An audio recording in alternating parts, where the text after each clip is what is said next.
અમદાવાદથી હાલ મહત્વના સમાચાર સામે આવ્યા છે, જ્યાં અઢવ વિસ્તારમાં બોઇલર ફાટતા આગનો બનાવ બન્યો છે. તો આગ લાગતા અફરાતફરીનો માહોલ સર્જાઈ ગયો હતો. અરિયંત એસ્ટેટમાં બોઇલર ફાટતા આગ લાગી હતી. તો ફાયર ફાઇટરની 7 ગાડીને રવાના કરવામાં આવી છે અને આ ઘટનામાં 2 વ્યક્તિઓના મૃત્યુ થયા હોવાની માહિતી પણ હાલ સામે આવી છે.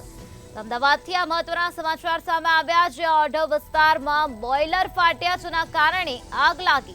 તો આગના કારણે અફરાતફરીનો માહોલ સર્જાઈ ગયો. વિસ્તારમાં નાસભાગ મચી ગઈ હતી અને જોતજોતામાં જ આગે વિકરાળ સ્વરૂપ ધારણ કર્યું. ત્યારે આ બનાવ અંગે ફાયર વિભાગની ટીમને જાણ કરાતા ફાયર ફાઇટરની 7 ગાડી ત્યાં પહોંચી હતી. 2 વ્યક્તિઓના મોત થયા હોવાની માહિતી પણ હાલ સામે આવી છે. આ દુર્ઘટનામાં અત્યાર સુધીમાં 2 વ્યક્તિઓના મૃત્યુ થઈ ગયા છે. અરિયંત ઇન્ડસ્ટ્રીયલ એસ્ટેટમાં શું ફાયર સેફટી ન હતી તેવા એક પ્રશ્ન અત્યારે સામે આવી રહ્યો છે. મોત માટે જવાબદાર એસ્ટેટ સામે શું પગલાં લેવાશે? અમદાવાદના અઢવ વિસ્તારનો આ બનાવ છે, જ્યાં બોઇલર ફાટ્યું અને જેના કારણે આગ લાગવાનો બનાવ સામે આવ્યો છે. બોઇલર ફાટ્યું છે અને બોઇલર ફાટતા 2 લોકોના મોત થયા છે. ફાયર ઓફિસર આપણી સાથે છે. જાડેજા સાહેબ, શું ઘટના હતી અને કેટલા લોકોના મોત છે? અમદાવાદ મ્યુનિસિપલ કોર્પોરેશનના fire and command control room ઉપર આશરે 13 વાગ્યાને 12 કલાકે અરિયંત ઇન્ડસ્ટ્રીયલ એસ્ટેટમાં શેડ નંબર 75માં આગ લાગી છે તેવો બનાવ મળતા ઘટના સ્થળ પર ફર્સ્ટ રિસ્પોન્સ વ્હીકલો અને રેપિડ ઇન્ટરવેન્શન વ્હીકલ આવે છે. સ્થળ પર આવતા બંસી પાવડર કોટિંગ 75 નંબરનો શેડ, જેની અંદર ગેસના કમ્પ્રેસરની અંદર બ્લાસ્ટ થયો છે તેવી પ્રાથમિક તબક્કે માહિતી મળતા ફાયર ફાઇટિંગ અને સર્ચ ઓપરેશન ચાલુ કરવામાં આવ્યું.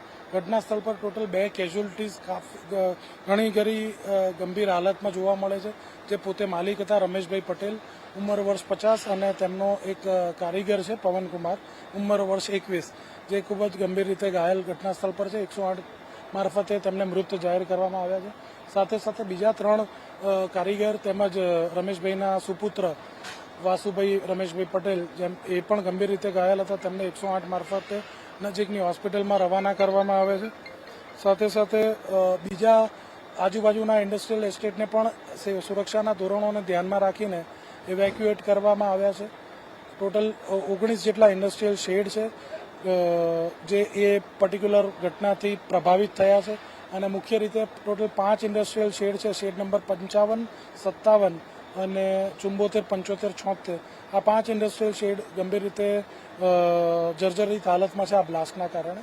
પ્રાથમિક તબક્કે જાણવા મળ્યું છે કે બપોરનો સમય હતો, રસોઈ દરમિયાન સપોઝ કે એલપીજી સિલિન્ડરની અંદર બ્લાસ્ટ થઈ શક્યો હોય, કાં તો ગેસ કમ્પ્રેસરની અંદર બ્લાસ્ટ થયો હોય તેવું પ્રાથમિક ધોરણમાં જાણવા મળ્યું છે. એફએસએલ અને ઇન્વેસ્ટિગેશનની ટીમ હાલમાં કાર્યવાહી કરી રહી છે આગળ કે કેવી રીતે આ બ્લાસ્ટ થયો હશે, કયું કારણ બની શકે આ બ્લાસ્ટની પાછળ. બોઇલર જે રાખતા હોય છે ત્યારે બોઇલરમાં અમુક તકેદારી અથવા સમયાંતરે તો નિરીક્ષણ કે ઓબ્ઝર્વેશન કરવાનું હોય છે. આમાં કોઈ પોલિસી અથવા જે જાતે સુરક્ષા વ્યવસ્થા કરવાની હોય છે? જનરલી આ બોઇલર ઇન્સ્પેક્ટર દ્વારા એને ઇન્સ્પેક્ટ કરીને એનું સર્ટિફિકેશન લેવાનું હોય છે. સાથે સાથે ફેક્ટરી ઇન્સ્પેક્ટર દ્વારા ડાયરેક્ટરેટ ઓફ ઇન્ડસ્ટ્રીયલ સેફ્ટી હેલ્થની ટીમ ઓથોરિટી દ્વારા પણ સદર બાબતે ચોકસાઈપૂર્વક તપાસ કરવાની હોય છે. આ જગ્યાએ જે બનાવ થયો છે બ્લાસ્ટની અંદર કમ્પ્રેસર છે, બોઇલર પ્રાથમિક દ્રષ્ટિએ જોવા મળ્યું નથી.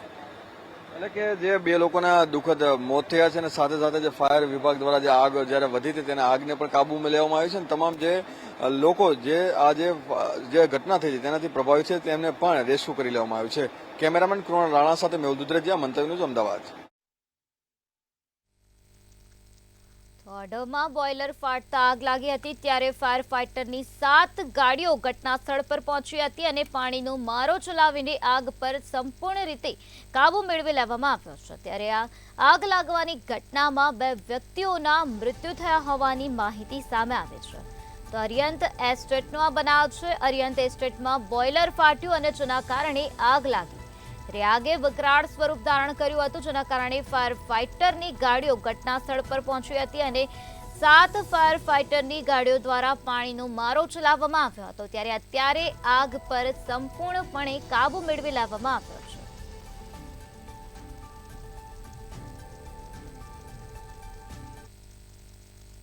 અંદર જે કમ્પ્રેસર બોઇલરની અંદર જે બ્લાસ્ટ થવાની જે ઘટના થઈ છે અને જે પ્રમાણે અત્યારે દ્રશ્યો જે સામે આવે છે, દ્રશ્યોમાં જે દેખાઈ રહ્યું છે કે કમ્પ્રેસર જે કેટલા પ્રેશરથી ફાટ્યું છે. જે પ્રમાણે જે એસ્ટેટ વિસ્તારની અંદર જે દુકાનો આવેલી હતી તેની અંદર જે કામગીરી દરમિયાન બપોરના સમયે જે ઘટના થઈ છે, જે દિવાલોની અંદર પણ જે તિરાડ પડી ચૂકી છે અને સાથે જ જે ઘટના જે છે કમ્પ્રેસર જે અને બોઇલર જે ફાટવાની જે વાત છે તેના દ્રશ્યો છે તે સામે છે. એટલું પ્રેશરથી ફાટ્યું છે કે જેના લીધે આસપાસના જે સ્ટેડ અથવા જે શોપ આવેલી હતી તેની અંદર પણ જે નુકસાન ખૂબ જ જોવા મળી રહ્યું છે. અને સાથે જ જે દુર્ઘટના ઘટી ત્યારે જે અહીંના જે માલિક હતા તે તેમજ તેના જે એક મજૂર છે તેનું જે ઘટના સ્થળે જ મોત થયું છે. સાથે બીજા જે લોકો છે તે ગંભીર રીતે ઇજાગ્રસ્ત થઈ રહ્યા છે.